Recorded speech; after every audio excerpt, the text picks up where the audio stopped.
Hi అండి, hello అందరికీ. జీడిపప్పు వేసి మునక్కాయ మసాలా కర్రీ చేసి చూపించబోతున్నానండి. చాలా చాలా రుచిగా ఉంటుంది.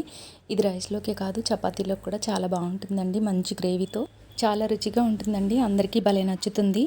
ఫంక్షన్స్లో భోజనాల దగ్గర పెడతారు కదండి, అదే రుచితో ఎలా చేసుకోవాలో చూసేద్దామా.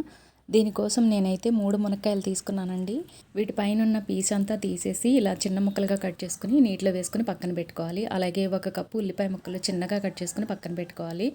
ఇప్పుడు గ్రేవీ కోసం మిక్సీ గిన్నె తీసుకుని 1/2 కప్పు జీడిపప్పు పలుకులు, 2 టీ స్పూన్ల నువ్వులు, 1 టీ స్పూన్ గసగసాలు వేసుకుని ముందు వీటిని మెత్తని పొడిలా మిక్సీ పట్టుకోవాలి. ఇలా మిక్సీ పట్టుకున్న తర్వాత కొంచెం నీళ్లు వేసుకుని మళ్ళీ మెత్తని పేస్ట్ లాగా మిక్సీ పట్టుకోవాలి.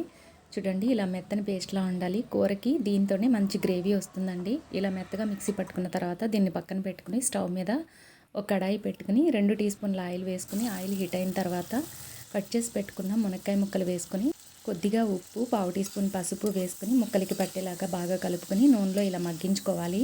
మునక్కాయ ముక్కలు ఇలా మగ్గించుకోవడం వల్ల చప్పదనం లేకుండా కమ్మగా ఉంటాయి. కూర కూడా చాలా రుచిగా ఉంటుందండి. ఇలా బాగా మగ్గించుకోవాలి. ఇలా బాగా మగ్గిన తర్వాత స్టవ్ ఆఫ్ చేసుకుని వీటిని ఒక ప్లేట్లోకి తీసుకుని పక్కన పెట్టుకోవాలి. కూరకి ఇవి ఇలా మగ్గించుకుంటేనే రుచిగా ఉంటాయండి.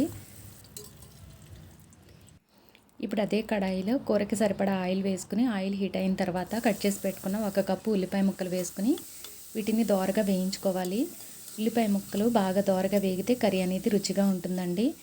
వీటిని ఇలా దోరగా వేయించుకున్న తర్వాత చూడండి, ఇలా వేగిన తర్వాత 2 స్పూన్లు ఫ్రెష్గా దంచుకుని అల్లం వెల్లుల్లి పేస్ట్ వేసుకుని అలాగే ఒక 3 పచ్చిమిరపకాయలు ఇలా ముక్కలుగా కట్ చేసుకుని వేసుకుని 2 రెమ్మల కరివేపాకు కూడా వేసుకుని అల్లం వెల్లుల్లి పేస్ట్ పచ్చివాసన పోయే వరకు బాగా మగ్గించుకోవాలి.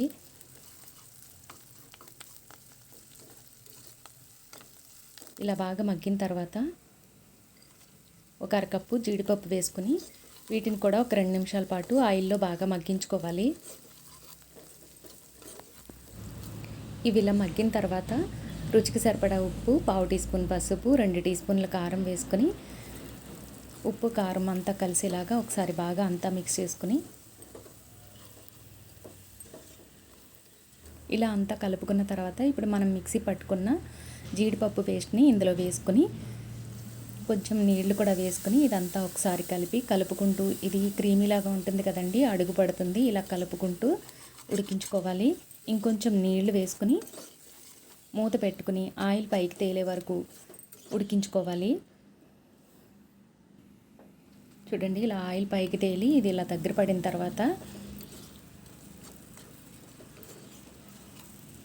ముందుగానే వేయించి పెట్టుకున్న మునక్కాయ ముక్కలు వేసుకుని అలాగే ధనియాలు, జీలకర్ర కలిపిన గరం మసాలా వేసుకుని ఒకసారి మసాలా అంతా మునక్కాయ ముక్కలకి పట్టేలాగా ఒకసారి అంతా బాగా మిక్స్ చేసుకుని 1 గ్లాస్ నీళ్లు వేసుకుని మొత్తం అంతా కలిసేలాగా ఒకసారి అంతా బాగా కలుపుకొని మూత పెట్టుకుని దగ్గర పడే వరకు ఉడికించుకోవాలి. మంచి గ్రేవీతో చాలా చాలా రుచిగా ఉంటుందండి. ఇలా మూత పెట్టుకుని దగ్గర పడి ఆయిల్ పైకి తేలే వరకు ఉడికించుకోవాలి. చూడండి, ఇలా ఆయిల్ పైకి తేలిన తర్వాత కట్ చేసి పెట్టుకున్న కొత్తిమీరను వేసుకోవాలి. నాకు ఆ క్లిప్ మిస్ అయిందండి.